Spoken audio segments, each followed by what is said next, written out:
All right, here we go. Tough getting off the ground today. I don't know what was happening. As soon as I went to start the stream, the computer already had to restart. But we're here. It's 5 minutes late, but who cares? The first slate is still ending, the early games. Saints and Falcons still playing. A minute and 11 seconds to go in that game. 19-17, Falcons lead it. They just recovered the onside kick, so that'll end the Bucks' chances of making the playoffs. But here we go, man. Week 18.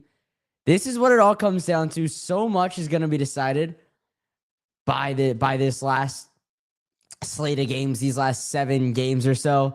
The Raiders have already clinched the number 1 pick with the Giants' loss. The Giants have a chance to fall all the way down the draft order. I mean, I'm looking at it right now. I closed the tab by accident. So right now the Giants are 3rd, but that's not counting their win. All right, here we go. The Giants are picking 5th at 4-13 right now, thanks to back-to-back wins to end the season. Listen, I'll get into this more a little bit later into the stream, but I'm not mad at it. You gotta learn how to win, and the only way to do that is by actually winning games. That's the only way to build a culture. That's the only way to grow experience as a group. And it's what the Giants are doing right now. So be it. Jackson Dart is going to take this to the offseason. Jackson Dart is going to continue to develop as a player. And if there were any doubts entering the Raiders game that he should be the quarterback of this Giants team or shouldn't be the quarterback of the New York Giants moving forward, I think those have all been thrown to the wayside, because Dart showed me enough in his first stint before he was concussed this year. But then that second, his comeback late in the season really clinched it for me. This Colts game is still going on. Let me get some eyes on that one. I accidentally turned it off. 30-29, 1-point game. Colts lead it. If Houston, the Colts are already eliminated. If Houston wins, they're guaranteed the 5th seed or higher. But if they lose, they can be the 6th or the 7th seed.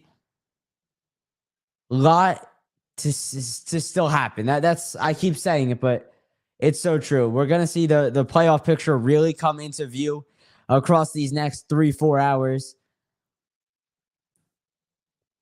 So as I was saying with the draft order, I guess we're gonna start on that. The Giants are at 4-13. They're picking 5th right now. Washington is 4-12. They play. Do they play tomorrow? Maybe.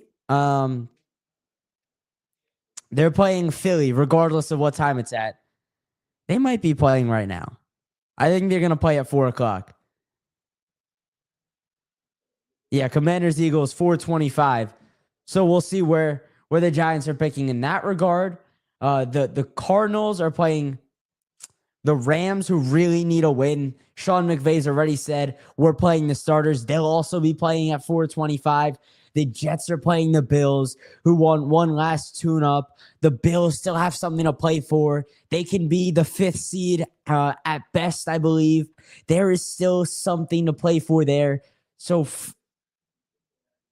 realistically, I think the Giants will probably be picking 6th, which is ridiculous after they were the number 1 pick just 2 weeks ago. Yeah. The Bills, the highest they could be is the 5th seed. If they beat the Jets and the Texans and Chargers both lose, right now, the Chargers game is about to end. 17 seconds to go. Remains Colts 30, Texans 29. Houston's about to attempt a game-winning field goal. Kymie Fairbairn, 5 for 5 on the day. We'll see if he can knock one more through and clinch at least the 5th seed for Houston. Houston can also be the 3rd, 6th, or 7th. Actually, no. The 3rd seed is eliminated. If they wanted to be the 3rd seed, they have to win, and Jacksonville had to lose. But the Jags came out with a purpose. They wanted that AFC South. They're still in contention for the number 1 seed in the AFC. They knew what they had to do. Trevor Lawrence, Jacksonville, Liam Cohen came out knowing what they had to do to a very subpar, and that'll do it. The Texans have clinched at least the 5th seed. 32 to 30 is your final in H-Town, and DeMeco Ryans has clinched the top wild card.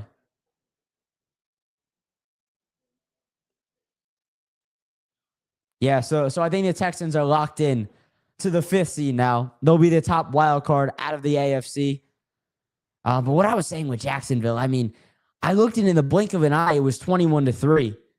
They did exactly what they had to do. And I love when teams do that. I love when teams leave no doubt. When they come out, they recognize the situation. They recognize they're playing a team worse than them. They recognize they have the advantage in every facet of the game. And they take care of business.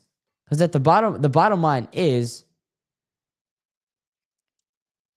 I'm sorry, I'm trying to get the Jets game on one of my screens here. The bottom line is the Jags are so far superior to the Titans, especially when Cam Ward isn't on the field in any way,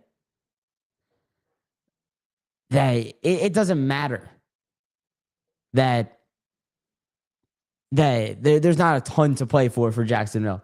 But there is. Jacksonville can still be entering today. They could have been the 1st, 2nd, 3rd, 5th, 6th, or 7th. There was a lot to play for. Just because they clinched their division already, they could still be one of the last seeded teams in the entire playoffs. They needed that win, and they took care of business. Oh, this Texans game isn't over. There's still 12 seconds left. Riley Leonard and Indy have one more chance to get into field goal range. They'll have 5 seconds after the kick return. A couple plays, maybe probably one shot and a kick for Indy to unlock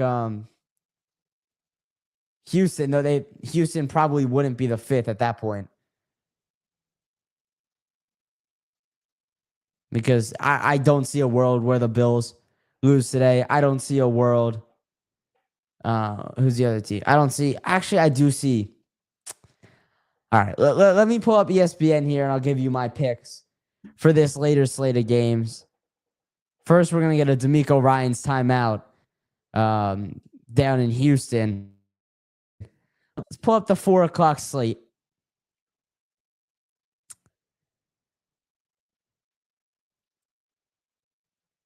All right, here we go. Jets and Bills. Bills, I don't think I have to explain this one too much. The Bills have something to play for in terms of seeding. I mean, last week's loss was gut-wrenching. Josh Allen should have completed that 2-point conversion to the back of the end zone. They want to end the regular season on a high. The last game in Highmark Stadium, they're going to come out, and I think they're going to blow the brakes off the Jets today. It's that kind of day. For Buffalo and the Jets. There's nothing to play for. I mean, Aaron Glenn called out their effort after last week's loss. It just doesn't feel real with the Jets. That they don't have anything. Detroit and Chicago. Let's see. I looked a lot at what the AFC has to play for. I didn't look as much at the NFC. Chicago could be the 2 or the 3 seed after Seattle clinched the top seed with a win last night. And the Colts game is over as Houston picks up a fumble. And we get a big man touchdown. A scoop and score for the big guy. That's the way to end a regular season.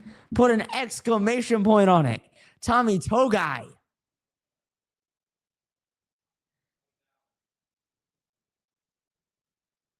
Houston wins 38-30.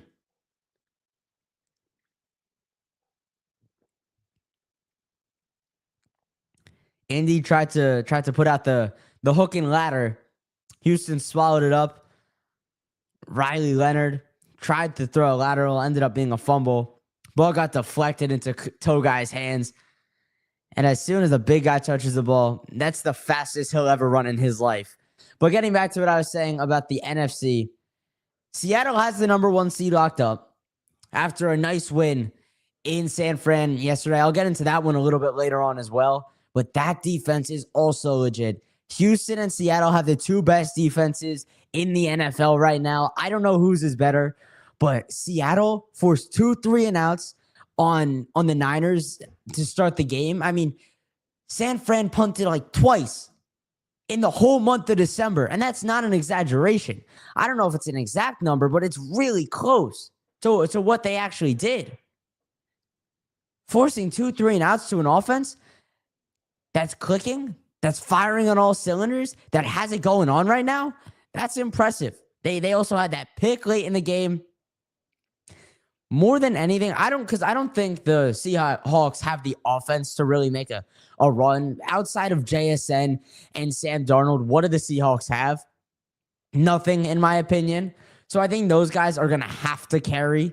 And if we saw anything from Sam Darnold in the playoffs last year, I don't think that Seattle's a real threat in the NFC, especially because I feel like there's so much talent. There's so many good players. There's so many good teams in the National Football Conference right now. But again, the Bears right now, they could be either the 2 or the 3. The way they can clinch the 2 is by beating the Lions. That's coming up at 4:25. If that happens, the Bears will host the Packers in the wild card. The only way the Bears can drop to the 3 seed is if they lose if they lose and the Eagles beat the Commanders. Okay, so I think it's more likely that the Bears end up getting that 3 seed. And listen, I hope to God that we get another Packers-Bears matchup in the playoffs. If it comes in the wild card round, so be it. If it comes in the conference championship, that would be so much fun. Both of those games in the regular season came down to the last minute. I would love to see Caleb Williams going up against Jordan Love again. Even the game with Malik Willis was a good one. Even the game with the Packers backup QB. There's such a hatred between those two franchises. And listen, the Packers didn't do too hot today. They lost to the Vikings 16-3, but listen, they had their third string quarterback on the field. You can't expect much to happen. However, for wild card weekend, Jordan Love should be back in the lineup. I believe he cleared concussion protocol and didn't play this week, just resting because the Packers were probably locked in to the 6th seed entering this week. So not too much there. Moving on to the Eagles, they could be the 2 or the 3. They have to win, and the Bears have to lose if they're going to be the 2. If they lose and the Bears win, or they lose, they'll end up being the 3. Tampa Bay is out of the playoffs after this. Falcons beat the Saints. Good game down at the Mercedes-Benz Superdome. Bucks out of luck, and that's such a terrible feeling. If you're Baker Mayfield, if you're Emeka Egbuka, if you're Mike Evans, Todd Bowles, you won last week. Like, you thought that game was going to decide who went to the playoffs. You did all you could. Well, you could have won more games before week 18. But besides that, you did everything you could this week.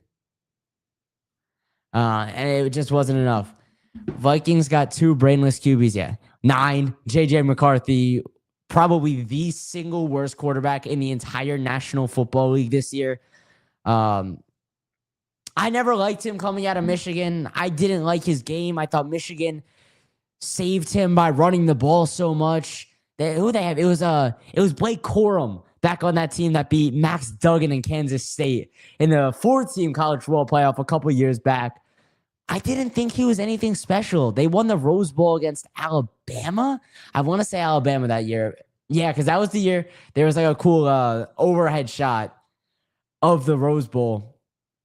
But yeah, I was never impressed with J.J. McCarthy. Did he play today, or was it his backup?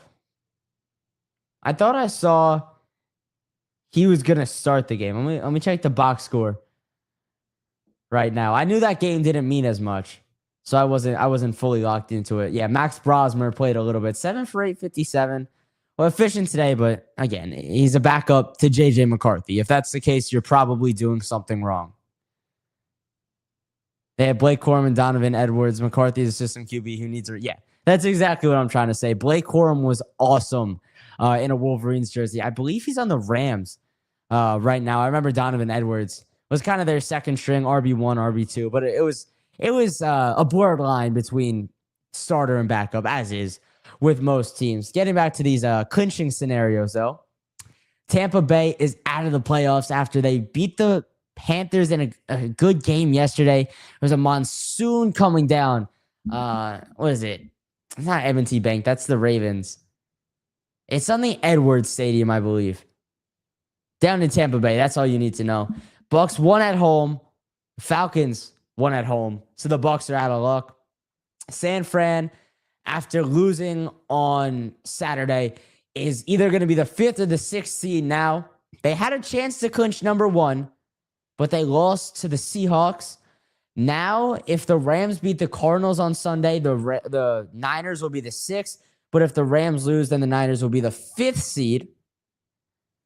So I think the Niners will end up being the 6th because I don't see the Rams losing. The Rams are going to be hungry today. McVay, I already talked about this a little bit.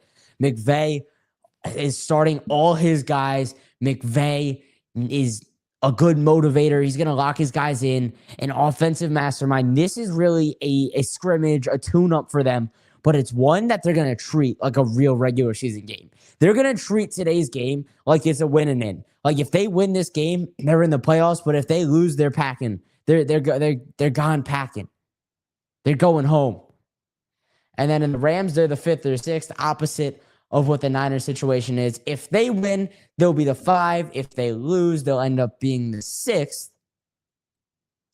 And then the Packers are locked in as the 7th, and the Panthers are the 4th seed. See, okay, this is something I want to get to a little bit later on in more depth. I feel like I'm saying that with everything, but I'm trying to go through everything, go through the slate, set the scene for the show today. But if you look at the NFL standings, and if you look at the playoff picture right now, and especially in the NFC, because the NFC South is the team I'm going to call out for this. The 1 seed is Seattle at 14-3. The 2 and 3 seed, the Bears and Eagles, are 11-5, both 11-5. But then the 4 seed is 8-9. There's a sub 500 team in the playoffs, and they're not even a wild card team. San Fran is 12-5. LA is 11-5, and they're battling for the 5th and 6th seed right now. Green Bay is 9-7. They're the last seed in the playoffs. Can the NFL ditch divisions mattering and have the format like the NBA does it, where the top 7 seeds are playoff teams, and in that order, your first overall seed still gets to bye? You can use the divisions for schedule making purposes, but as playoffs go, you ditch the format we're in right now. You go to the top 7 seeds, the first seed gets a bye, and best record in order are the next 6 seeds. It makes so much more sense to me. I think the NBA has this right.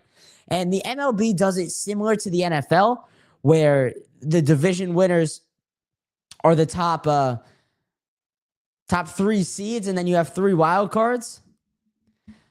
Then Niners or Rams at Panthers will be cinematic. Yeah, a cinematic blowout of Brock Purdy slicing up the Panthers defense, or Matt Stafford, who's probably going to end up leading the NFL in passing yards today. It's either going to be Goff or Stafford. Though we'll see that by the end of this game as well. I gotta get the Patriots game on one of my screens here, because the Patriots are either going to be the 1 or the 2, and they're playing the Dolphins. I want to watch Drake May play again. Another bright young quarterback in the NFL. The NFL is really set up right now. If Jaden Daniels can have a bounce back 3rd year, but with Drake May, with Jackson Dart, with Caleb Williams, there's just a Bo Nix as he comes on my screen. There's so many guys that are primed to have long. I don't know if I'm going to say a long career for Jackson Dart, but because he took another huge hit in that game against the Cowboys today. That's another one I'll get into also. Cowboys, Giants. Giants have the chance. There's a chance the Giants end up as the 6th overall pick, which is a huge drop. from where they were just last week, picking number 1 overall. All right, now we got all the games. Here in the studio, I got 1, 2, 3, 4, 5 screens, 4 games on one screen, 1 game on 2 of the other screens, the stream on one, so some notes, some articles on another screen. Here we go. It's gonna be a good stream. We're gonna be live for the entire slate. Everything is about to kick off now. 425 hits here on the East Coast.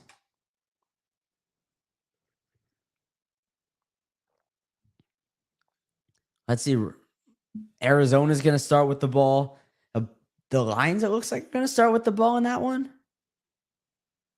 Yeah, Jared Goff will get the first stab at it. Bills will start with the ball in their last game at Highmark Stadium ever, as they get set to unveil a brand new stadium next season. Let's see. If things fall into place and the Giants are 3, would you keep would want to be at 6?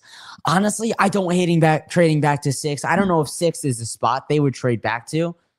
Because if I look at it right now, with the Jets being second or third and the Raiders being 1, Tennessee really has the prime position, because the Jets would trade up with Tennessee as an insurance policy, so no other team can trade up to second to take the quarterback. Tennessee's not taking a QB. Arizona's probably going to end up taking a quarterback. They're going to be in the mix. But then 5, 6. Well, the Giants are at 5 right now entering this set of games. Cleveland, are they going to take a quarterback? Probably not. I don't know who would want to trade back with the Giants. I don't think they end up at 3. I think they'll probably stay at 5 or 6. Best case scenario. Because I don't, like I said, I don't see the Jets winning. I don't see the Cardinals winning. Washington has a chance, but again, probably not going to win. So in a perfect world, yeah, ending up at 3 would be nice. In a realistic world, the Giants will probably end up at 6. Nolan Walsh, 5120. Are the Raiders taking Mendoza? Yeah, I don't think there's a doubt about it. I mean, there's some smoke and mirrors that Dante Moore is in the conversation. But again, that's just to drive up the asking price for a draft pick.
All right, we should be back, just 27 minutes in, already 2 freezes. My MacBook is probably going to explode by the end of this stream. It's probably on its back 9 at this point. I've had it for a couple years. So getting back to what I was saying, are the Raiders taking Fernando Mendoza? I believe so. However, I think he has busts written all over him. I think in the regular season, he had like 33 touchdowns or so, but 27 of them came against no-name programs. They came against the Kennesaw States, the random programs that you play to fill up your schedule. I don't think he's going to pan out in the NFL. He's got some game in him, but unless the Raiders... See, here's the thing. I don't know if the Raiders are going to hold on to Pete Carroll, because Pete Carroll, he's, 70 years old at this point? He's definitely towards the end of his coaching career. Does he want to stay? Does he want to stay in Las Vegas to develop another quarterback, or does he want to go ring chasing? And B, does Tom Brady and that Raiders front office want to keep Carroll along for the ride, and develop another quarterback and potentially miss on another quarterback with Pete Carroll? And I think we're gonna see it. We're gonna see it coming up this weekend, I believe. Dante Moore versus Fernando Mendoza, Oregon versus Indiana in the college football playoff. Looking forward to that one. If the Jets have pick number 2, would you go Dante Moore? Granted, he declares, or look somewhere else like Malik Willis. The Jets need a quarterback. The Jets have a second-year head coach. Dante Moore is the guy. You got to give your head coach his quarterback. You can't go stopgap guys like Justin Fields, like Malik Willis forever. From what I read, Dante Moore has the pro. He's a pro caliber player. He's got the gamesmanship. He is the second best quarterback in, granted, a quarterback weak draft, but he is the second best guy in that draft. And, the guy sitting in a prime position right now is Ty Simpson from Alabama, because with 3 or 4 teams quarterback needy in the top 5 of the draft, there's a chance someone stretches and takes him in the first round. I don't think he's good enough to go that early, but that could happen. All right, as the stream froze, the Rams came up with a takeaway, and the Patriots already scored a touchdown. Starting with the Rams, I knew they were going to come out. It just was bound to happen. They need this win. They lost a couple in a row. They lost a couple tough games in a row. They're playing a subpar Cardinals team that has the 4th overall pick right now. They are going to come out and end this game before it even starts. They're going to put the nail in the coffin before 5:30 p.m. Hypothetically, Oregon beats IU. Could you see Moore go 1? Probably not. Mendoza's the Heisman. He's been in the limelight all year. I feel like Moore has kind of just come on as the second guy in this class. And granted, I'm not a huge college football guy. Like, I'm not watching every game every Saturday like I do with the NFL. As the Bills score a touchdown, that one's going to be over before it starts as well. AG and the New York Jets just don't have it this year. They haven't had it in a lot of years. But all right, back to Oregon. I don't know if they beat IU. I'll start on that.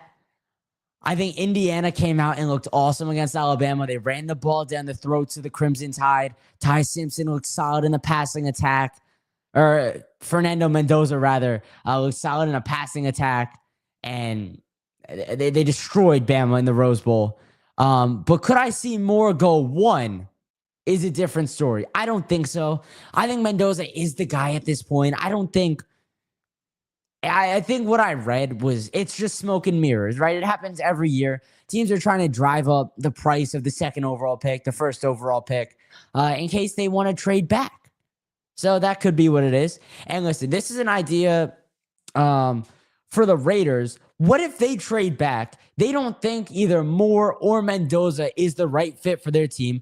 Or they say, listen, we're not ready for the quarterback. We barely have a head coach right now. Granted, Pete Carroll's an awesome coach, but he's on the verge of retirement.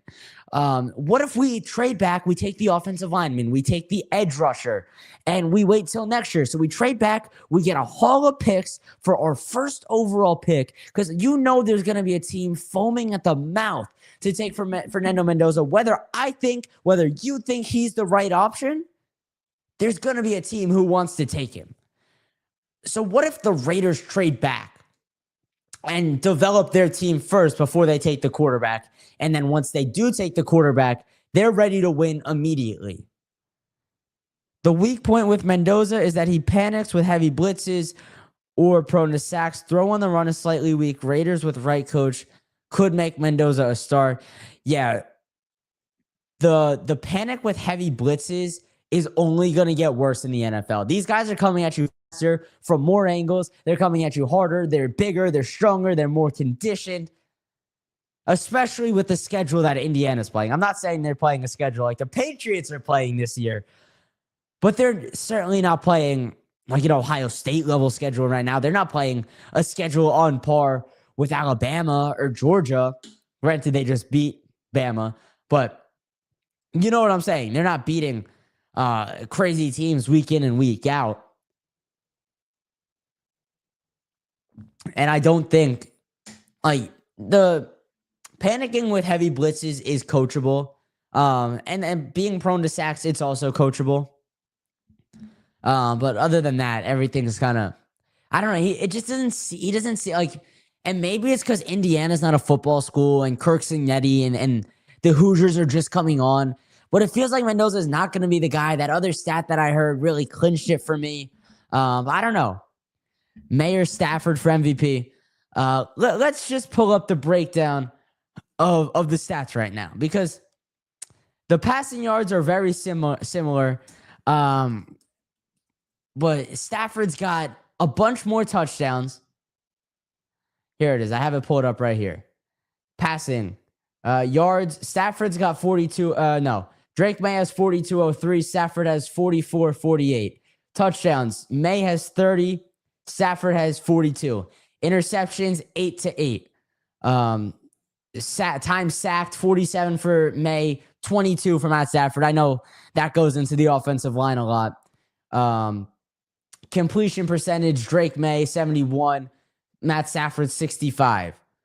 Drake May's got all the rushing stats, but he's younger. He's more mobile, and everything that goes along with that. They both played 16 games this year.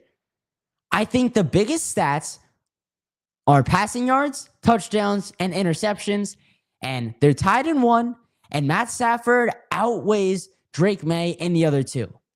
So personally, I pick Stafford, but the argument I'll make for Drake May is most valuable player, and I think that's what gets confused every year when we're doing MVP conversations. Who's more valuable to their team? And in that regard, I would take Drake May.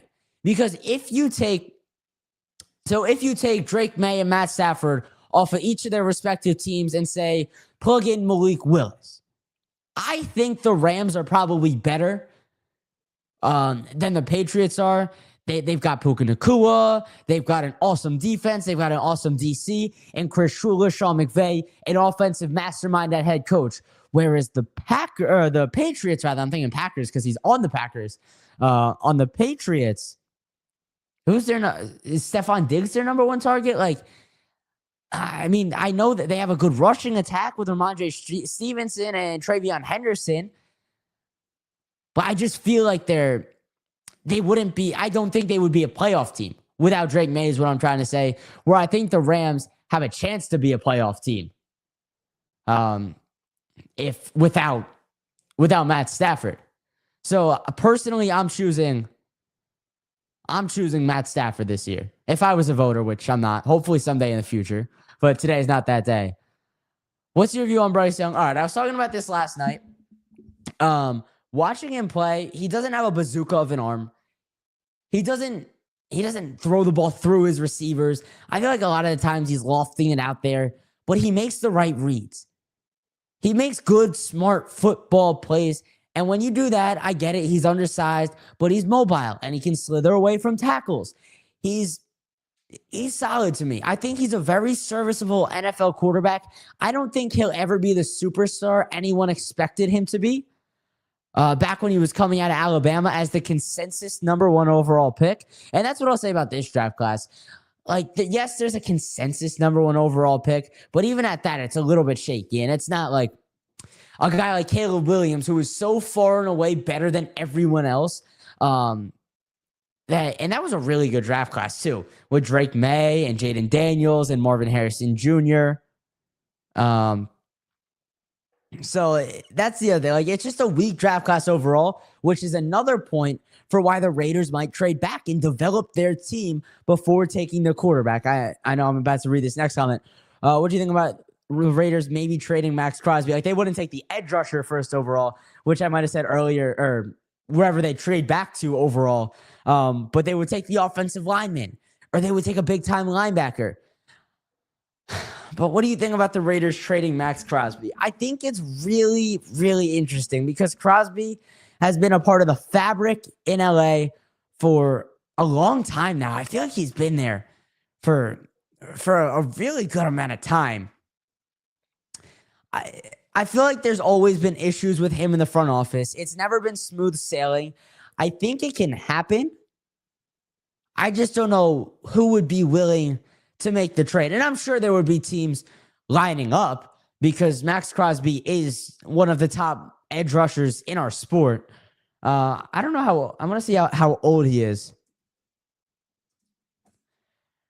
Crosby, he's 28 years old, so he's still young.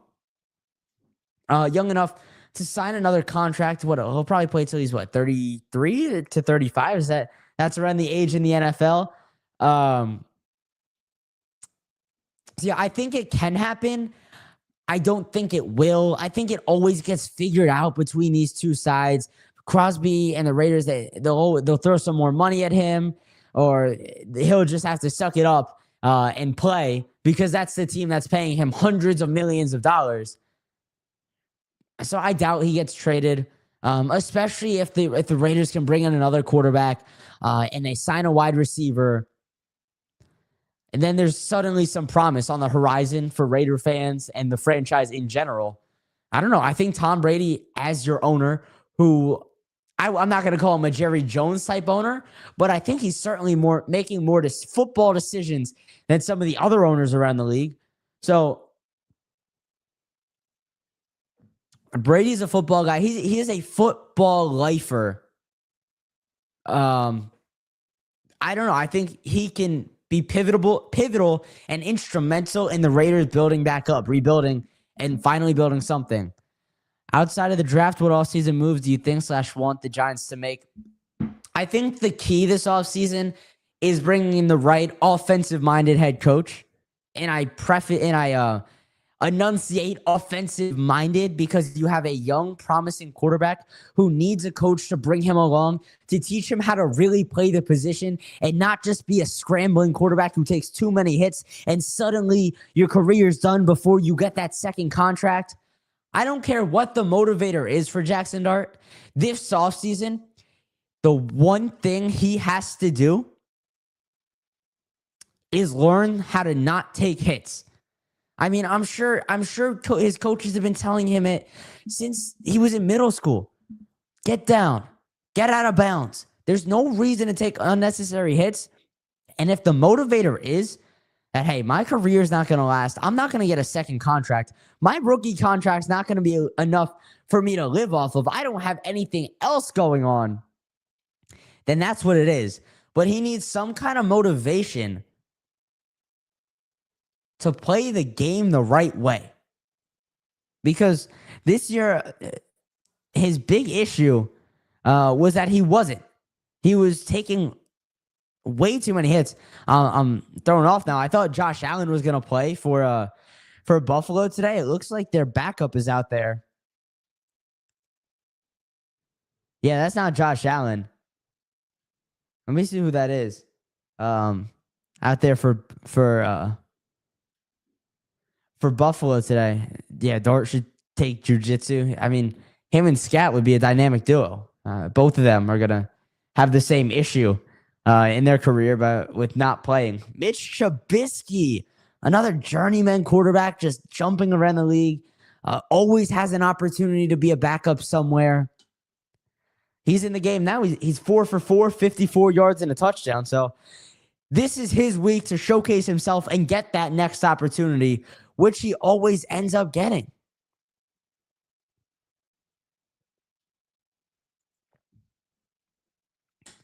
So let's take a look. Still 7-0 in Patriots Dolphins. Patriots rather have the advantage. 7-0 in the Bills game. Buffalo with the advantage. The Commanders are about to kick a field goal to open the scoring here. No good. A doinker. And we're still scoreless with 2.5 minutes left out in Philly. 3-0 Broncos over the Chargers. I really wish the Chargers played their starters today. That would have been such a fun matchup for Week 18. But a lot of the guys, I think Justin Herbert's resting. They're not playing any of their big guys. But going back to the clinch scenarios, the Chargers are a wild card team, but they can fall all the way to the 7th seed. They're not locked in anywhere right now. They're either going to be the 6th or the 7th after the Texans got the win. And the Bills will be the other one. What is it? If the Chargers win,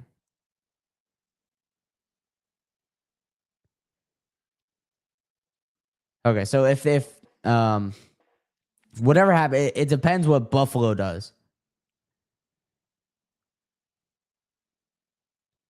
If the Chargers lose and the Texans and Bills win, Buffalo gets the 6th.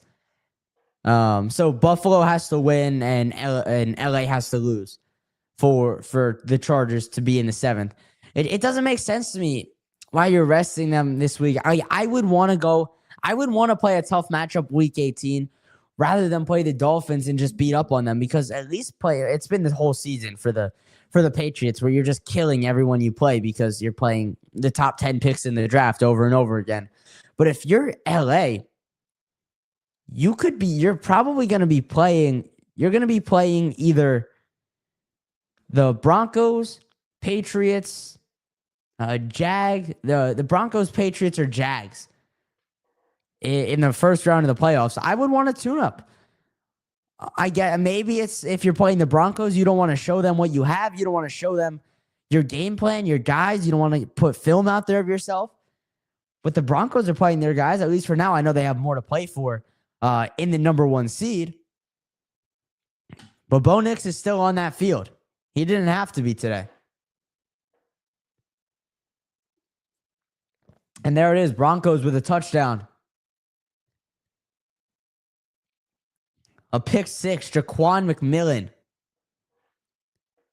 takes it to the house, LA. That looked like a good, decent return. That Buffalo defense is real too. Or not Buffalo, Denver rather. I think this year especially, there is better defense than offense in the NFL. And right now, I talked about this in. All right, here we go. I was just about to go into this. How sold are you on Denver as a potential number 1 seed? Right now, I think they get the 1 seed. They're up 10-0. The Chargers aren't playing their guys. They just have to win, and they're the 1. I think they'll get the 1. However, Bo Nix has no playoff experience. Sean Payton is a Super Bowl champion head coach. So you have some experience in that regard. Pat Surtain is a seasoned vet. Mitch Trubisky was almost picked off. So there's factors that are pulling me both ways. Overall, though, I think they are the best option for the remaining teams that are still vying for the 1 seed. The Patriots have played a cupcake schedule. I'm not sold on them. The Jags, I mean, Trevor Lawrence went to the playoffs once. It was that year where Justin Herbert had it was like a 27-point comeback, I want to say. That was on Thursday Night Football because I remember Al Michaels had the least energy in a call The known gambler, by the way, Al Michaels, had the least energetic call of a game-winning field goal after a 20-plus point comeback I've ever heard in my life. But that was all of Trevor Lawrence's playoff experience. They are AFC South champions, though. They ran the division. Liam Cohen, in his first year as head coach of Jacksonville, has turned the train around. Hey, I don't mind it. I don't mind the Jags. Trevor Lawrence isn't young at this point. The Patriots, like I said, Drake May, first time playoff goer. Mike Vrabel is an experienced coach. He brought, that was like the Ryan Tannehill, Derrick Henry team to the playoffs a couple years ago. But again, that's like 4 or 5 years ago at this point. So like he hasn't been there in a while. I'm not crazy sold on him. I think the Broncos are the best option. I think Sean Payton is the best coach. Bo Nix is a really mature quarterback, and the Broncos really thrive in the chaos. I mean, they put up 20, 30 points on the Giants in that fourth quarter out at Mile High a couple months ago. So if that has anything, and then same question for the other side, the NFC. Well, the NFC is clinched as the Seahawks. I'm not sold on them, though.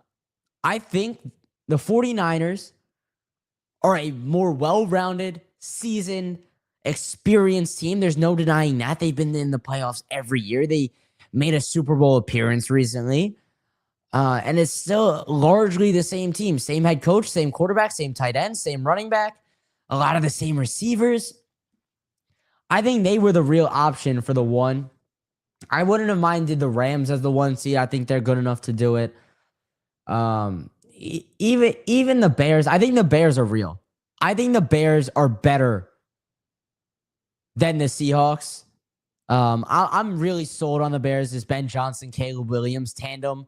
Everything about them just screams legit.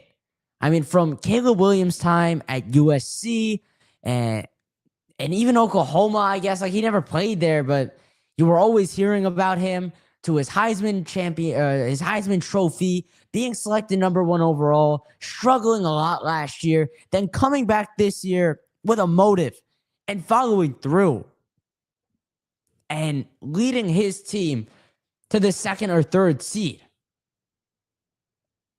That's real. They've won in chaos. The cardiac Bears, they have like 3 or 4 wins in the fourth quarter. See, I think they're real. The Eagles, you always have to respect. They've got so much offense on the outsides. I know it hasn't all panned out for them this year, but I feel like they can turn it on at any given moment and just run away with a football game. Even the Bucks. Actually, no. The Bucks missed the playoffs. The CBS article I'm looking at must have come out yesterday or the day before. Because it has the Bucks in the picture right now. So here's right now, it's Packers at Bears round 1, Rams at Eagles round 1, 49ers at Bucks round 1. Like I said, Packers Bears in the first round would be a ton of fun. Rams Eagles, a rematch from last year's NFC Championship. Was that the championship or division? I can't remember. I just have this memory of Saquon running down the field and putting the icing on the cake of that one. Niners at Bucks. I feel like that's a common. It'll be Niners at Panthers. That's ridiculous, dude. Here we go again. The Niners have to go on the road after being in contention for the number 1 overall seed as recent as yesterday, and they've got to go to play an under 500 team. It doesn't make sense to me. If you're the better team, you should be at home regardless of seeding. My real idea, though, is just to ditch the division winners automatically getting a bid and go to how the NBA does it, straight through. Top 7 seeds are playoff teams. The first seed gets a bye. I think that's the right idea for the NFL, because when you have sub 500 teams seeded higher than a team that's 11-5. What are the Niners right now? They're 12-5. It doesn't make sense to me. So, whatever. Who do you have for offensive rookie of the year? I mean, it might be It might be me being a Giants homer, but I think Jackson Dart's got to be there. It's probably Jackson Dart or Tyler Shuck on the NFC side right now. I don't know who's on the AFC. Are they going to give it to Cam Ward? Like, I want to see who. I'm probably forgetting out of it, forgetting someone.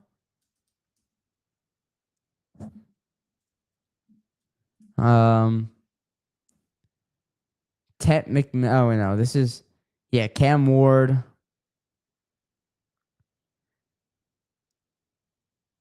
Tyler Warren. This is Emeka Egbuka a rookie? I forgot about that.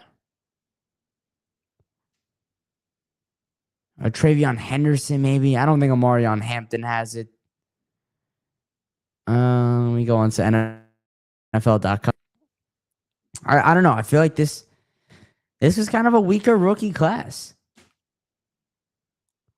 Yeah, NFL.com has Emeka Egbuka as the NFC right now. Unless they give it to a quarterback, which they very well could do because they love giving awards to quarterbacks. I think it'll probably be Egbuka. Tyler Warren is ranked number 2. I guess he'll win it. I don't know. Like I said, this has been a weak rookie class. There's not a ton out there. Eagles go up 6 with a touchdown.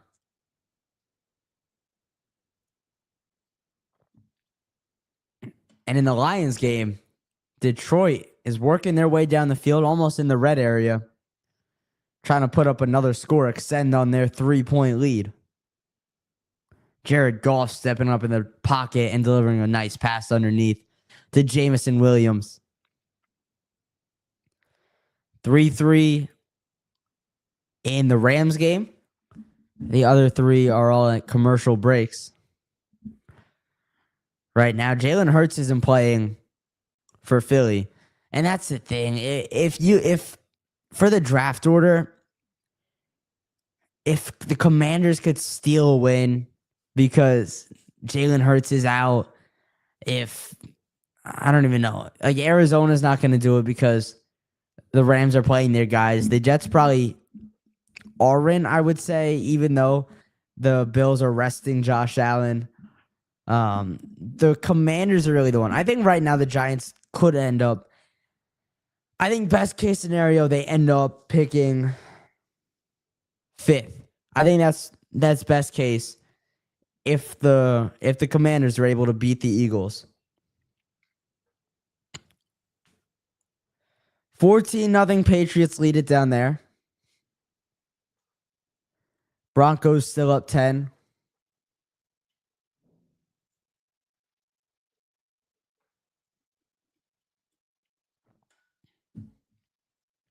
Trey Lance is playing QB for the Chargers today.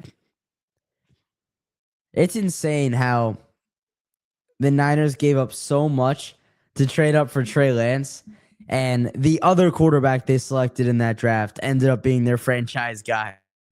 They selected a guy, second, third overall, and Trey Lance, who didn't pan out, but the guy they selected dead last is the one who has the $200+ million contract and is leading San Fran to what could have been a division championship this year.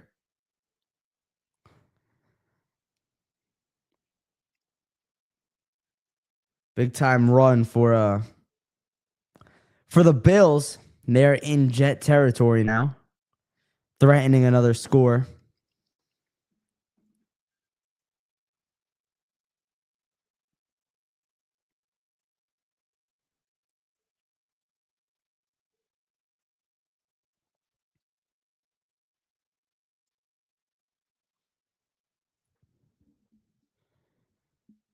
Let's talk about the Giant game a little bit. I mean, Giants win. 34-17 was the final in that one. And listen, if you're a Giant fan, you can never be mad at a loss. You got to learn how to build a culture. You got to learn how to win more than anything. And that's what Jackson Dart did. You only learn by doing. And Jackson Dart was able to pick up another win, the fourth win of his rookie season. Gives you some promise going into the offseason. I don't know how much, but there's some hope that the Giants are able to figure themselves out next year. That the Giants are able to have the nice offseason and pick up the pieces they need. You beat a hated Cowboys team. Like, I never want to see the Cowboys win. I would rather see I don't even know. I'd rather see Philly win than the Cowgirls. But no, really, I mean, it's never a bad thing to win.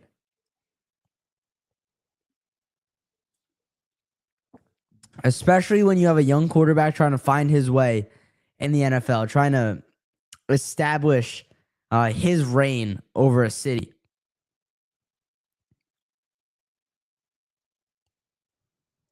So I'm not mad at the Giants for winning last week. I'm not mad at them for winning this week. That's how it goes. That is football. That's the sport.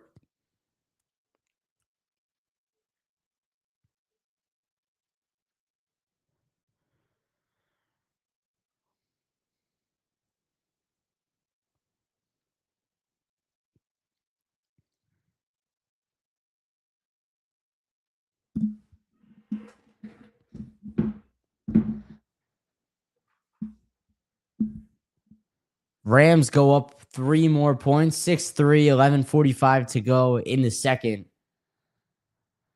Out at SoFi Stadium in Los Angeles.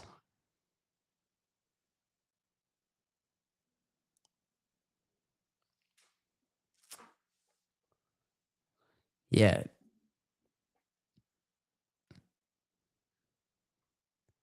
Giants need to win. They've shown they've got a lot of holes and will draft the best available wherever they end up. That's the other thing. The Giants won't have the pressure to take a quarterback because they're drafting number 1 or 2. They can really sit back. Maybe they won't have all the options, but they'll be able to pick who they want. They won't have to pick someone because he's the consensus number 2 overall pick, the consensus number 3 overall pick. They'll really be able to do whatever they actually want to do and not what they have to do with their pick, wherever it is. Like I said, I think it'll probably be 5th or 6th. The Commanders game is the one to watch out for. That's how it'll be 5. 7-0 Eagles.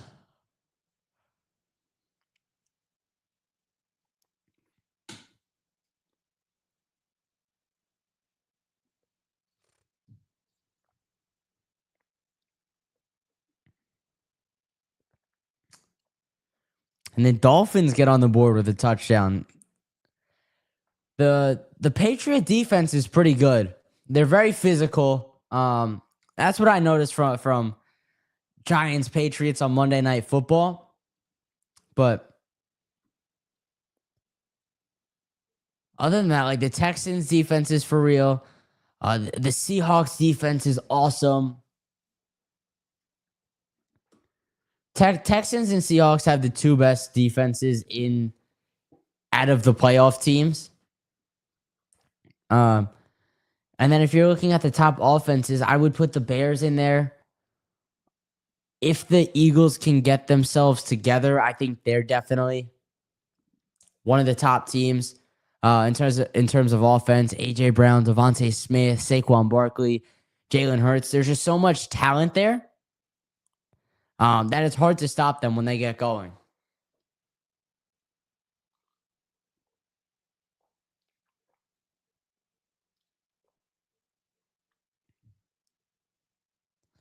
I'm excited to see the Bills' new stadium next year. As the CBS booth is interviewing Steve Tasker as the game is going on. I don't know how I feel about those in-game interviews with former players. I don't know if I can't tell if it like takes away from the viewing experience, adds to it. Mitch Trubisky fires out of bounds.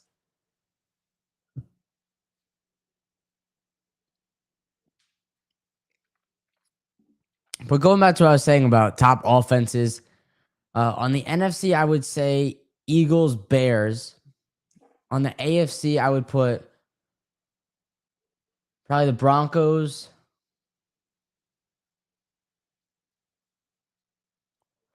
I hate to put the Bills are always going to be good. I hate to put the Patriots because they played this year, but Drake May looked tremendous. Obviously, MVP candidate, best QB in the NFC North right now. So it's JJ McCarthy, Jared Goff, saying JJ McCarthy first, like he's actually in the running. McCarthy, Williams, Goff, Love. So out of Williams, Goff, and Love, Goff had a down year. So as of right this second, January 4th at 5:06 p.m., I'm going to take Goff out of it. But if he has another big year next year, he could be back in the conversation. And this year, Williams and Love are 1-1 against each other. Williams is still very young. He's still got a lot to prove in his career. So I don't think Jordan Love is as good of a player, though. Like pure talent, I'm taking Caleb Williams, I think, as in terms of arm strength, athleticism, size, decision-making, leadership. I'm probably taking... It's such a hard decision.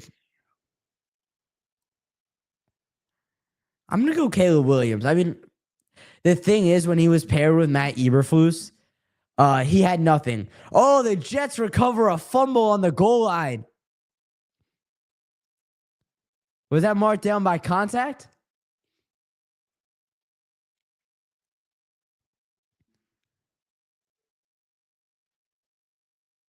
Yeah, I think it was down by contact before the ball came out.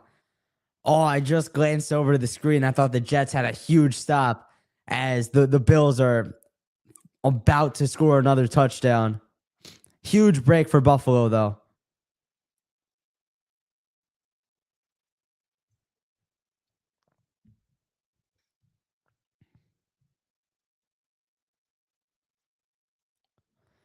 But what I was saying, I think Caleb Williams is the guy. The problem is when he was paired with Matt Eberflus, who isn't as good of a head coach, nowhere near as good a head coach as Ben Johnson is, you didn't see as much from Caleb. He didn't show you as much promise.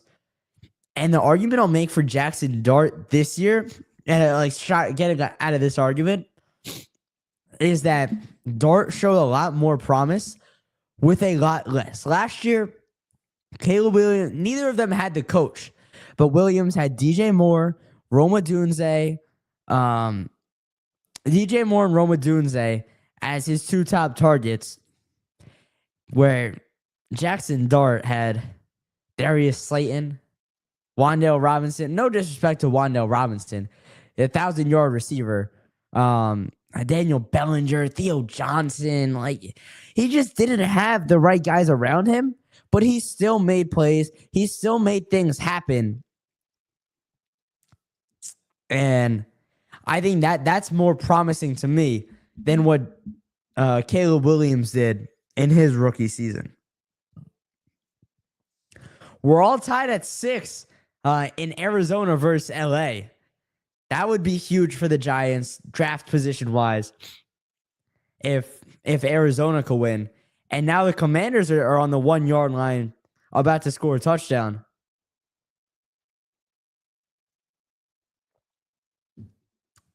Best case scenario for the Giants right now is that everyone they need to win wins.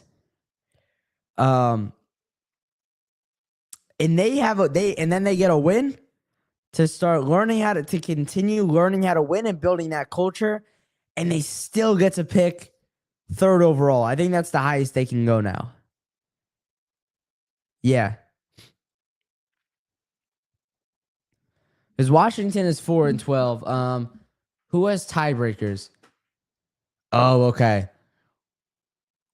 Even if Arizona wins, they should have the tiebreaker on the Giants. Because the Giants' strength of schedule... No, you want that number to be lower. That's what I'm forgetting. the Giants have the tiebreaker. Giants training schedule is 525. Arizona is 569. So the Giants would have a better would have that tiebreaker, and then the Jets are 549. So the Giants would also have that tiebreaker. And the only team that has the Giants is Washington with a 511 strength of schedule. Cleveland also had them, but they're out of the running for this high of a pick now anyway. The lowest Washington can go is 6. With a loss, they would be 4-13. It would be tied with the New York Giants. But with a win, they would drop to 7.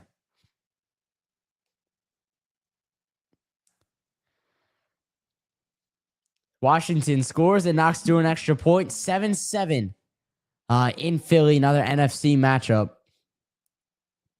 That's huge if the Commanders can come out on top there. Still very early, 9 minutes to go in the second quarter.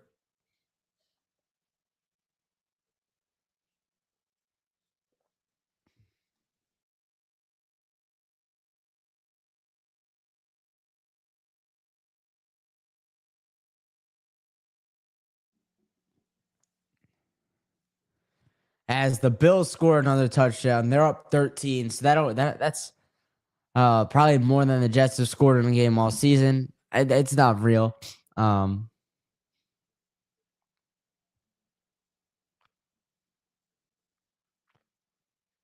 now I'm curious, what's the highest amount of points the Jets have scored in a game this season?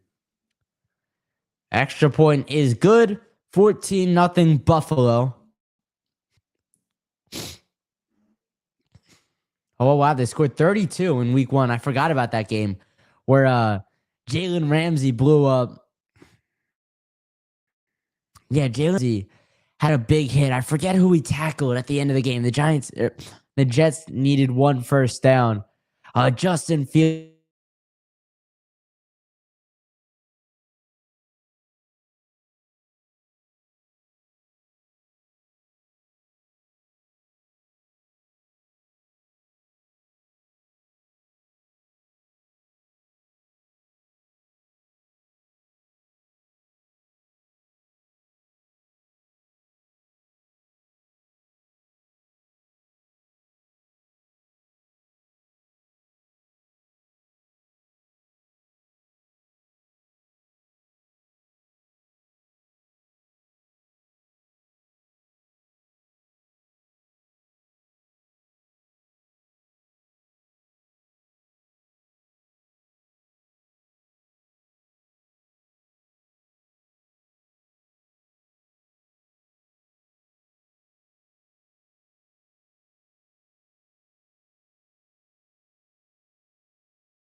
And we're back again because my MacBook decides not to be kind to me today. We got to freeze up one more time.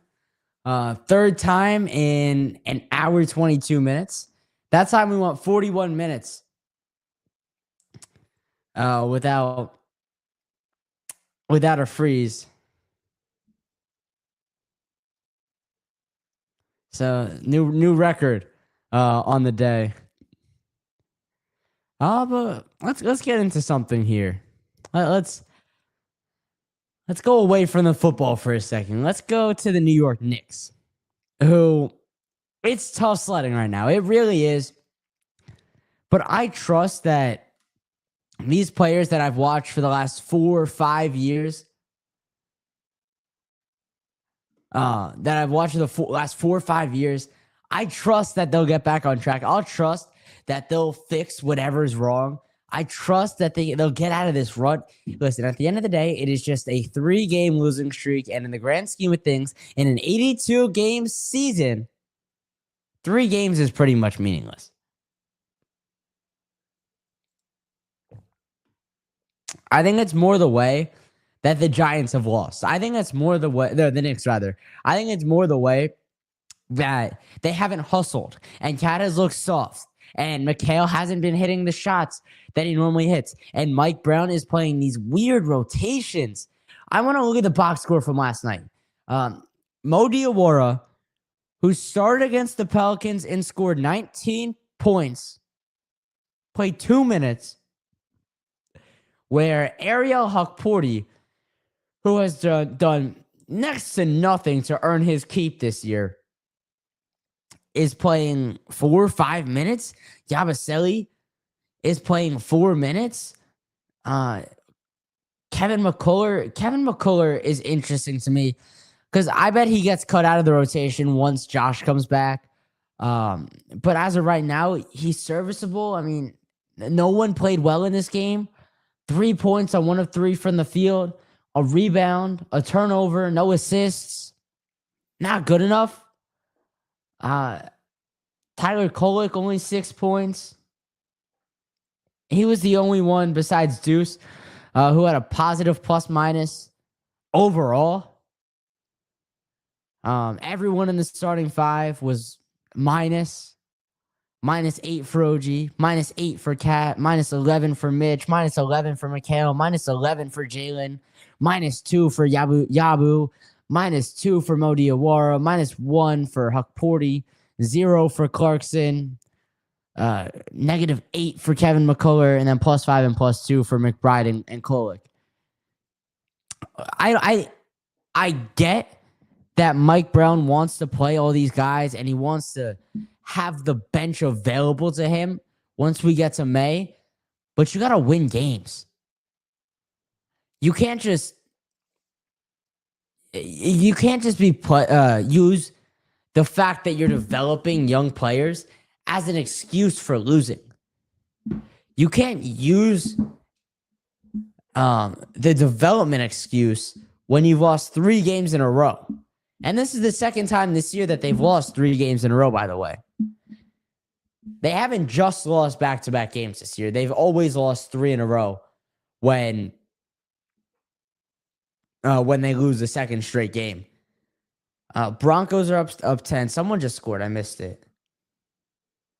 Talking about the Knicks now, getting into a little hoops talk.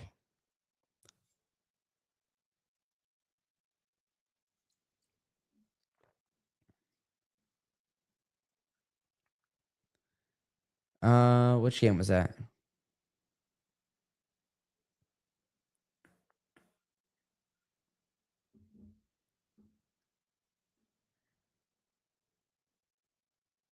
Oh, Bears Lions. The Lions are up 13. That's what I saw. Yeah. Lions are up 13 on the NFC North champion Chicago Bears.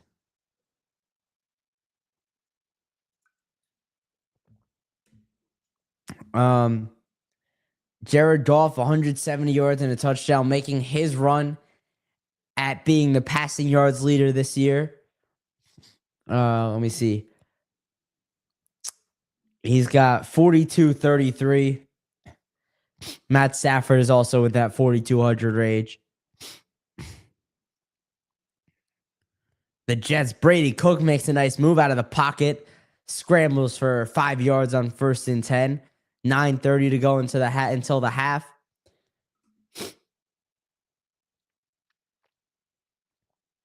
Yankees signed Paul DeJong. Anyone want to talk about Paul DeJong to the Yankees? Another relatively meaningless signing for the Bronx Bombers. He had a 647 OPS last year. If that interests anyone. The Mets still standing stagnantly, not wanting to make any moves. As per usual. Not as per usual, because Steve Cohen has been spending money, but it is what it is right now. Neither New York baseball team is really.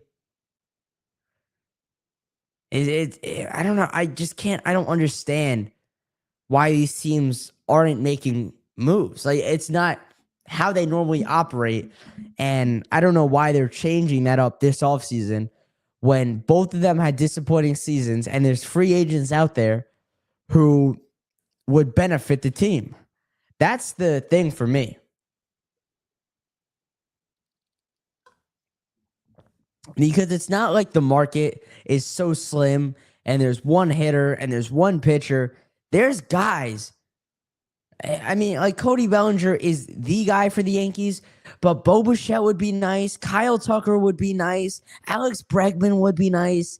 After you hated on him as an Astro, Yankee fans in the chat, would you even want to bring in an Alex Bregman after hating on him for so long, as he was part of the, what was it, 2017, 2019? The trash can Houston Astros, and then your other biggest rival, the Boston Red Sox. So, not too much happening. I know I'm waiting for some baseball news to drop, so I can actually go in depth on some MLB offseason, some hot stove stuff. There's nothing there right now. Everyone is just waiting. It's a waiting game for both New York teams. It's not just the Mets. It's not just the Yankees. It's both of them. Eventually, it's got to change, right? There's no way that this is how it goes for the entire year. They've got to do something.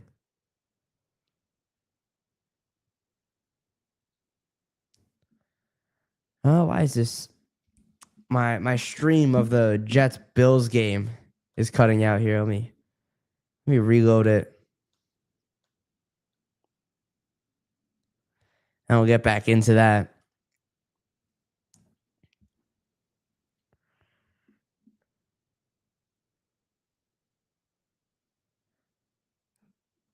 Oh, let's see. Let's see what else happened around the league today and yesterday.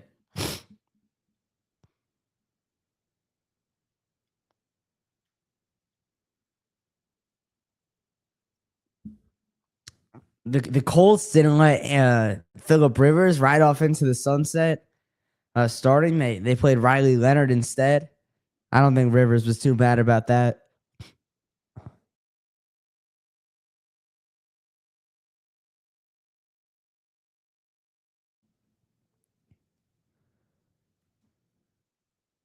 The New Orleans Atlanta game was probably the best, most interesting game of the early slate. I mean, Jacksonville, Tennessee, 41-7. Like I said, the Jags had a purpose. They had a motive. They came out and they took care of business. Exactly what had to happen. 255 passing yards from Trevor Lawrence.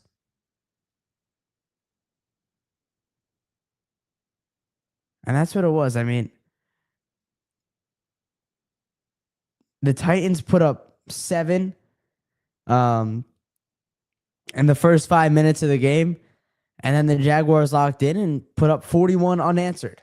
So that's how it goes.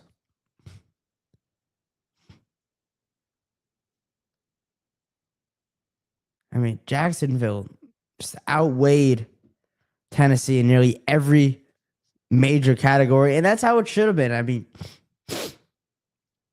72 passing yards, 124 passing yards from Brandon Allen and Cam Ward combined. Tony Pollard led the team with 48 rushing yards. I mean, like it's the Titans. You got to take care of business. You got to win that game, and that's what the Jaguars were able to do.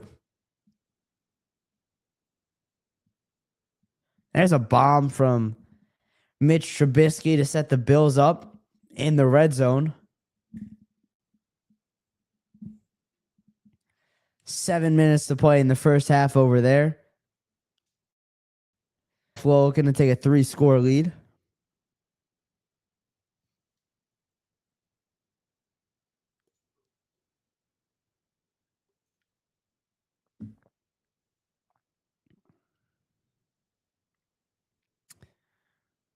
Commanders game is still on, but all the other ones are in a commercial break right now.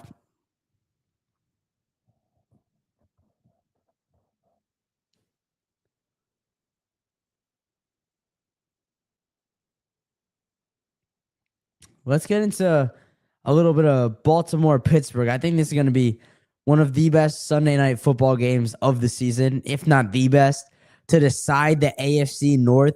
Lamar Jackson back in the lineup for the first time in a couple of weeks. Aaron Rodgers on what is likely his final run in the NFL. Can he extend it for at least one more game? It's win or go home on the biggest stage in the sport. Who comes out on top? I think it's the Steelers. I don't see how the Ravens go from starting 1-6 to making the NFL playoffs. It's just too much to do. These lights went out back here, so let's get those back on. It's just too much to come back from. They were down they dug themselves too deep of a hole to climb out of, but they have a chance to tonight. I just don't think they're gonna be able to do it. I think the Steelers will end up getting the win or tie. I doubt they tie, but if it comes to that, Steelers already have a tie this year, I think. Is that a touchdown for the Bills? Yes, it is. The Bills go up 20 points with an extra point on the way. The Jets. The same old Jets. Same old result for New York. Both football teams from the city. Not doing it this year. They probably won't do it again next year. It's just lost. Football is not like the path to relevancy, especially for the Jets, is just so long. There's no clear future. There's no light at the end of this tunnel. There's no end in sight. And at this point, it is what it is. You can fire England, though. You have to let him do his job.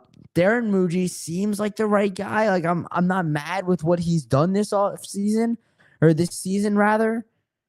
He seems like a bright executive. It's just, it's the Jets, man. They're the Jets. That's the problem.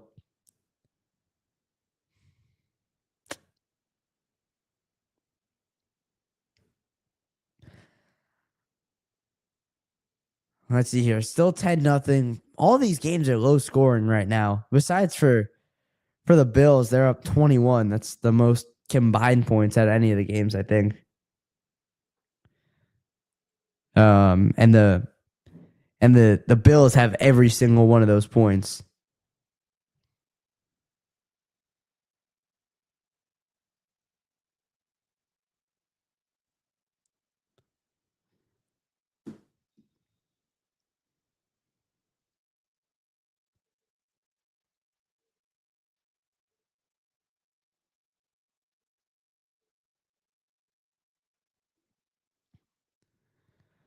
So I want to put the Patriots game back on.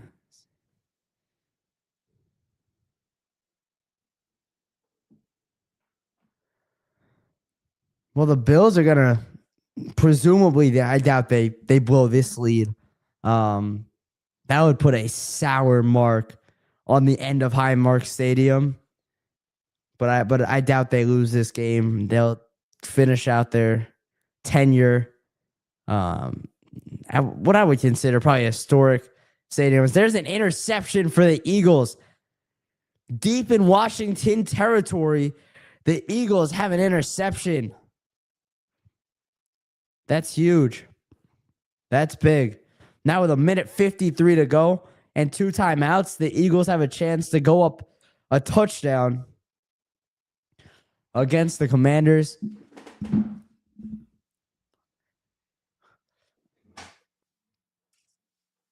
Yeah, bad throw. Bad throw. Is Jaden? I doubt Jaden Daniels is playing today.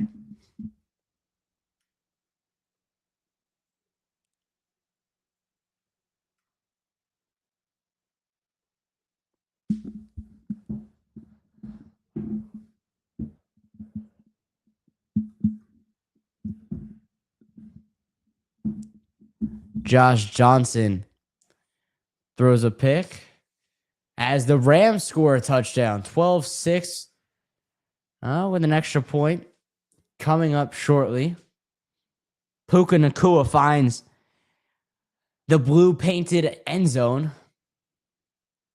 A nice one-handed grab over the corner.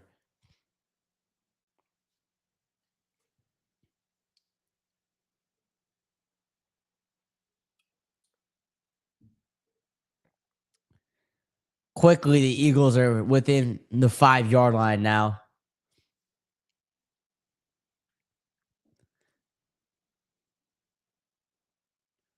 Darius Cooper had a nice reception over the middle. A flag does fly, though.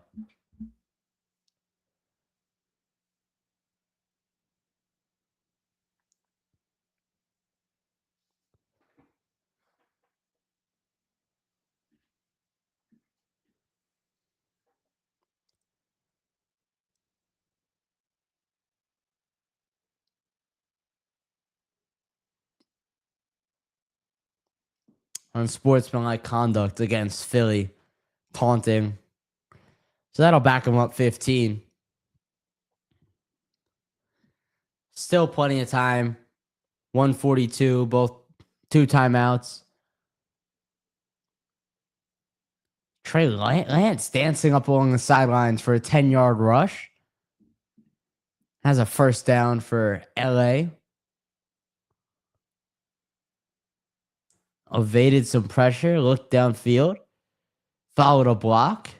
It's not a bad play.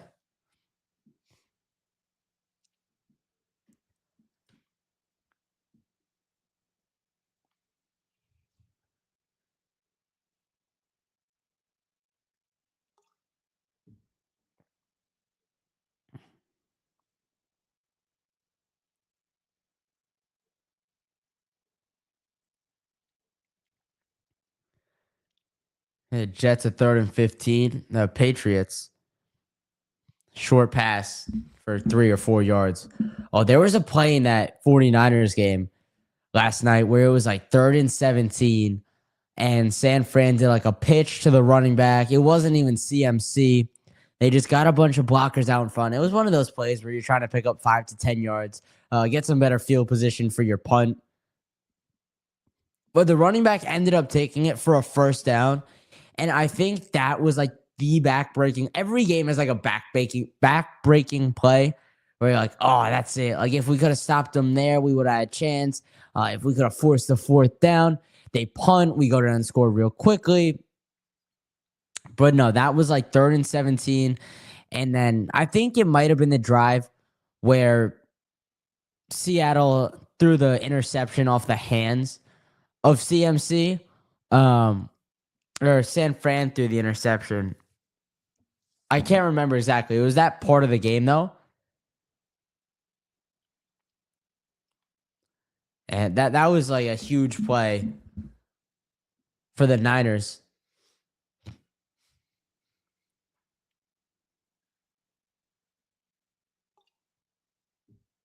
Yeah, they're showing Sean McVay right now. He was fired up. He wanted this win. Like, he knew his team needed this win heading into the playoffs. Oh my God, the Eagles threw a pick in the red zone. The Commanders turn it over and the Eagles give it right back. Huge opportunity squandered by the Birds. Huge opportunity. Let's see if the Cardinals can run an effective 1.5 minute drill here and find the end zone and tie this game up before the teams hit the locker room. But the Lions are now in field goal range with 13 seconds to go in a timeout.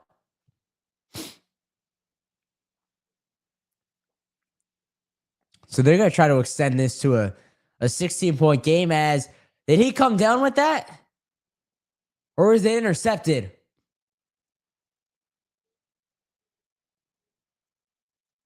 The Rams come up with another takeaway, their second of the game. Witherspoon ripped it out of the arms of the Arizona receiver.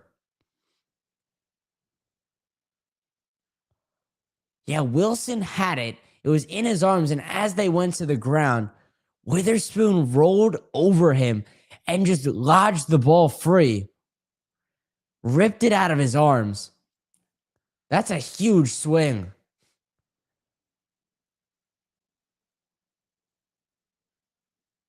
So now with 44 seconds to go and 2 timeouts, Matt Stafford is back on the field.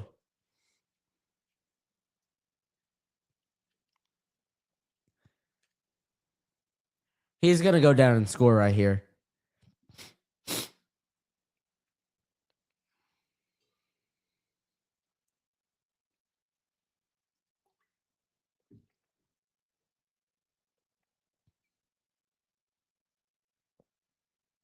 Jacoby Brissett's playing quarterback for the Cardinals today.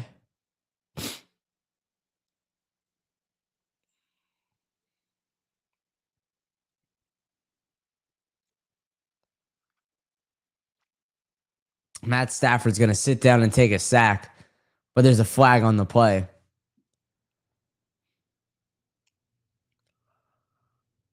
Offsides. So it'll bring up 1st and 5 rather than 2nd and 13, 14. In the Bears game, Jesse Bates is on to attempt a 53-yarder with 3 seconds to go in the first.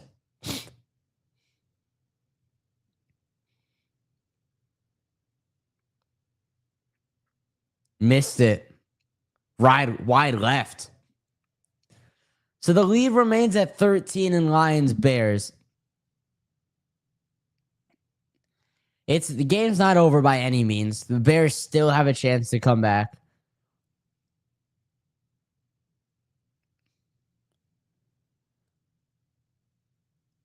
Commanders are into Eagles territory with 24 seconds to go now. 1 timeout.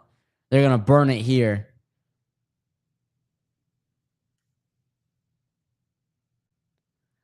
Even though a wildcard team, do you think the Rams can? 100%. I think they're the most proven team in this field. Maybe besides the Eagles, who are Super Bowl champions. Maybe you could make an argument for the Niners. But the offense this year is on another level. Chris Shula and that defense seem really locked in. And I think this was the game that if they came out and they flopped against the Cardinals, even though it's the Cardinals, the fact that it's week 18 and Sean McVay is making a lot of these guys pad up for a game they probably didn't want to. They probably wanted to rest this week, get locked in for the wild card round next week. But no, they got to come out and compete this week. I think that's big. And I think the fact that they've got a chance to go up 6-10 with a field goal here, if they can pull some magic off with 30 seconds left in the half, that's huge for them. Yeah, the Commanders are threatening field goal range. They got to get up and clock this with 13 seconds to go. Josh Johnson scrambled.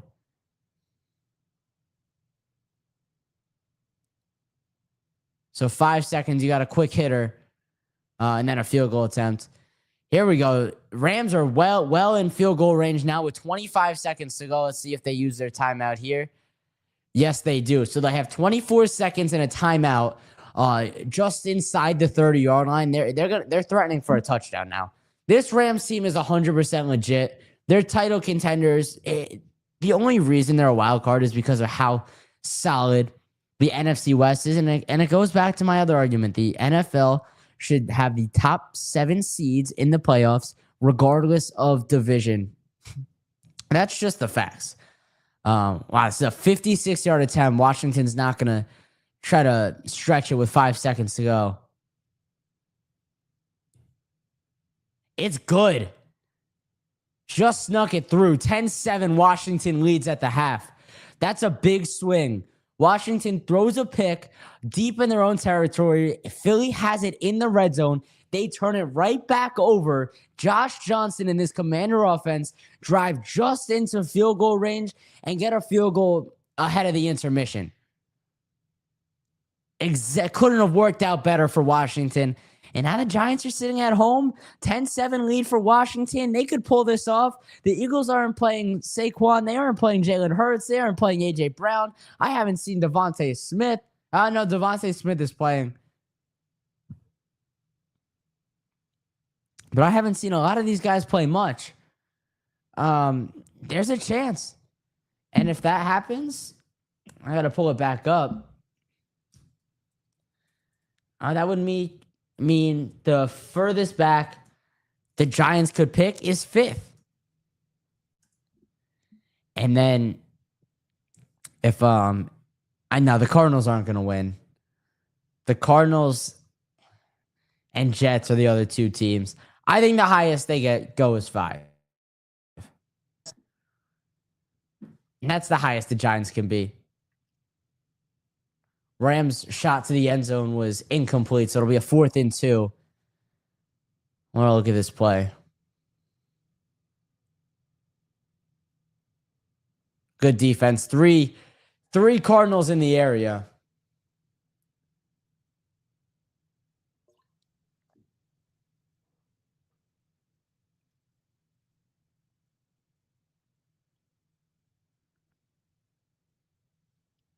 Oh, the Jets just spotted a punt at the 1-yard line. 25 seconds for Josh Allen.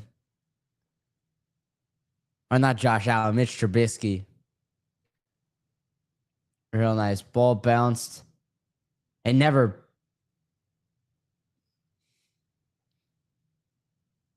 No, it didn't. It never bounced before the Jet touched it. And then they downed it at the 2.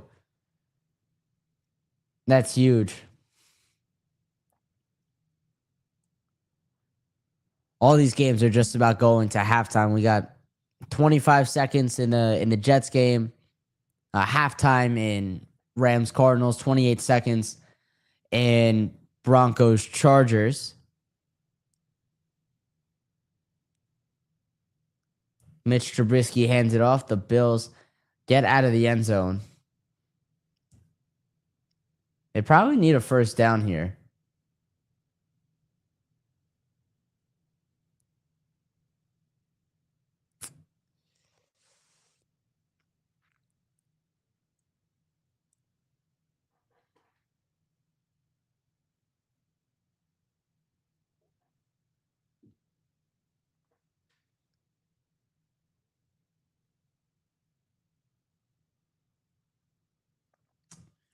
(14-10) in the Patriot game, so the Dolphins hit a field goal. 28 seconds to go before that game heads to halftime. Patriots trying to do what they can to secure the number 1 overall seed, but the Broncos are not going to lose. Not against the Chargers backups, at least. However, Chargers are going to make this 10-3. Heading into the half, it'll be a 45 or so, 47-yard field goal. No. It'll be like a 40-yarder. 42, maybe.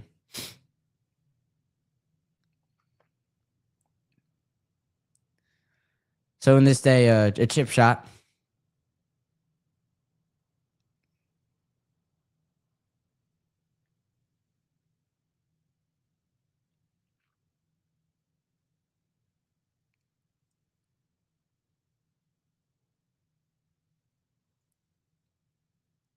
Oh, Trey Lance was nearly intercepted.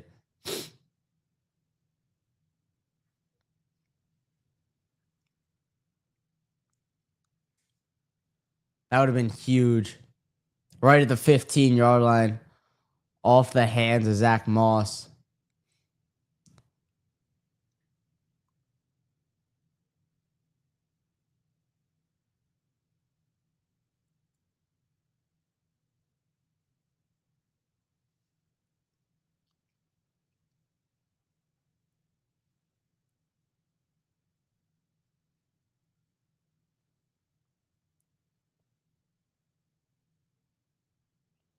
Trey Lance steps up in the pocket. Play was blown dead. Play clock is at 0. Delay a game. Did Cam Ward get injured in that Jacksonville game? I saw him walking off the field right now. That was in the 1 o'clock slate. I must have missed that.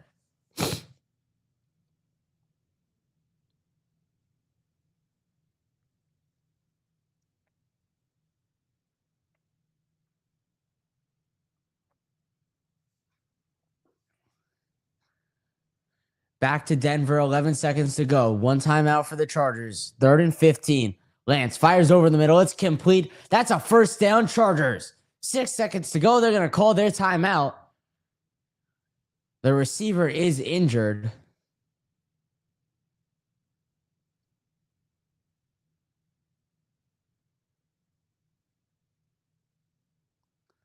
Nice pass from Trey Lance through the defense. And a good catch and run.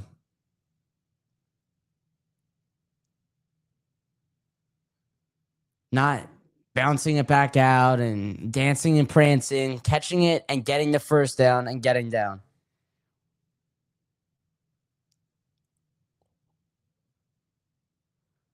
I feel like there's too much of that in the NFL where the receiver catches the ball and they go backwards to go forwards.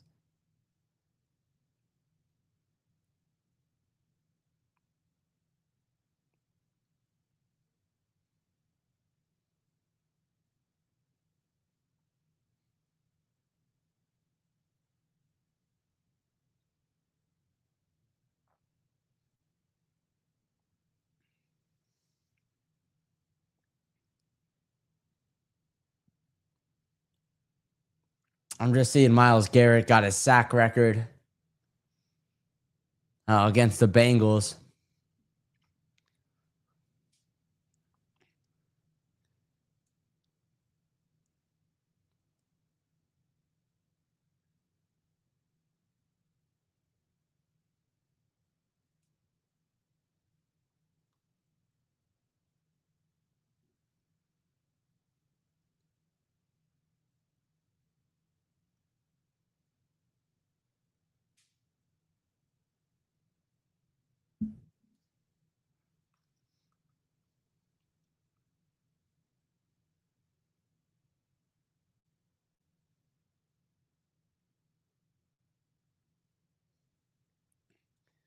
Here we go. Cameron Dicker out here to kick the field goal at the last second and a half. Last week against the Texans, he missed one at the buzzer in the second quarter.